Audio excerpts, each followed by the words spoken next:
ঠিক আছে আমরা মানলাম। তো 22 সালে আগে কেউ আর্জেন্টিনা সাপোর্ট না করে ব্রাজিল করছে? ওই কথা কই না ভাই, আমরা এমন কথা কই না, এমন কথা কই, এমন কথা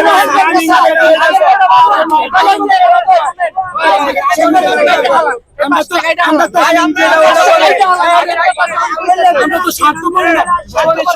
তাইলে আমরা যত 22 সালে কাপ নিছে বলেন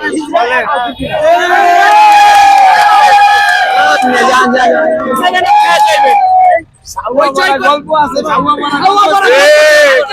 যারা লেভেলে আমি কই ভাই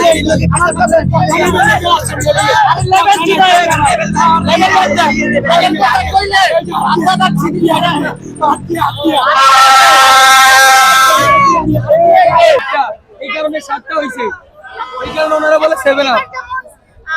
মানে আরেকটা দলে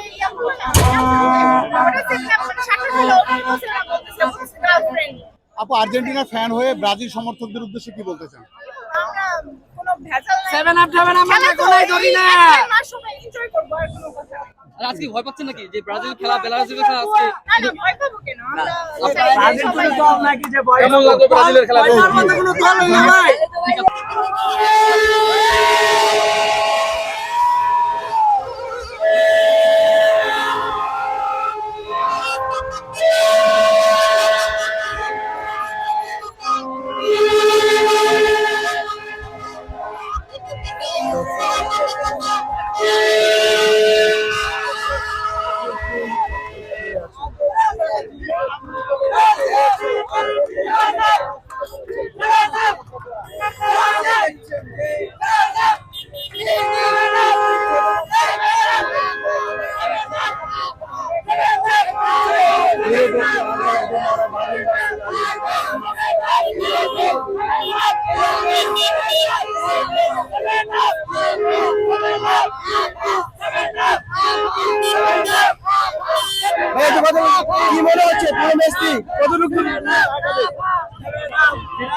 আমার কোনো প্ল্যানই ছিল না। যখন 11টা বাজে আমার ফ্রেন্ড বন্ধু হাসান আমাকে ফোন দিল যে আজকে টিএসসি যাব খেলা দেখতে, আমি সাথে সাথে চলে আসলাম। গাড়িটা 1 ঘন্টার ভিতরে নিজেই মডিফাই করলাম ব্রাজিলের পতাকা দিয়ে, জাস্ট এগুলো পতাকা দিয়ে, কোনো স্টিকার না। তারপরে চলে আসলাম, আজকে নেইমার খেলবে এই জন্য, কিন্তু নেইমার এখন নামে না, তবে দ্বিতীয় অর্ধে নামতে পারে। এখন আর দরকার নাই নেইমারের, আমাদের অলরেডি 2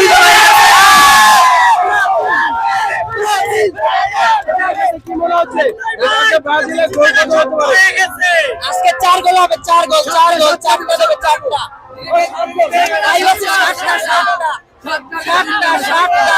আজকে 7 গোল দেবে, 7 গোল।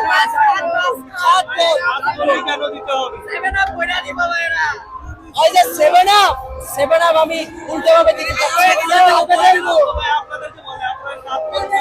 7 আপ যারা আমাদেরকে বলে, ঠিক আছে, তারা যে বলিভিয়ার সাথে 11টা গোল খাইছিল, এটা কি তাদের মনে আছে? 11টা খাইছিল। আর আমাদের 7 আপ বলে তারা তো গোল দিতে পারে না, জার্মানি গেছে, তারা তো পারে না। এই আমাদের লেভেলে আসবে তাহলে কথা বলবো। এই যে মেসি যদি আর পরের বছর তো অবসরে যাবে, যদি যায়, যদি এর পরের বছর বিশ্বকাপে আর্জেন্টিনা 10টা ম্যাচ খেলে, 8টা ম্যাচ খেলবে, 8টা ম্যাচ। মেসি ছাড়া আর্জেন্টিনা অচল। 10 ম্যাচ খেললে 8 ম্যাচ থাকবে, 8 ম্যাচ হারবে, 8 ম্যাচ। গতকালকে আর্জেন্টিনা বর্তমানে বলা যায় যে ভালো খেলে, কারণ আমাদের স্বীকার করতে হবে যারা খেলা বোঝে, বর্তমানে আর্জেন্টিনা ভালো একটা দল, অবশ্যই ভালো খেলে, এবং মেসি অলওয়েজ সেরা, এটা বলতে হবে আমাদের, কারণ এটা অস্বীকার করার কিছু নাই। কিন্তু মেসি ছাড়া আর্জেন্টিনা অচল 100%।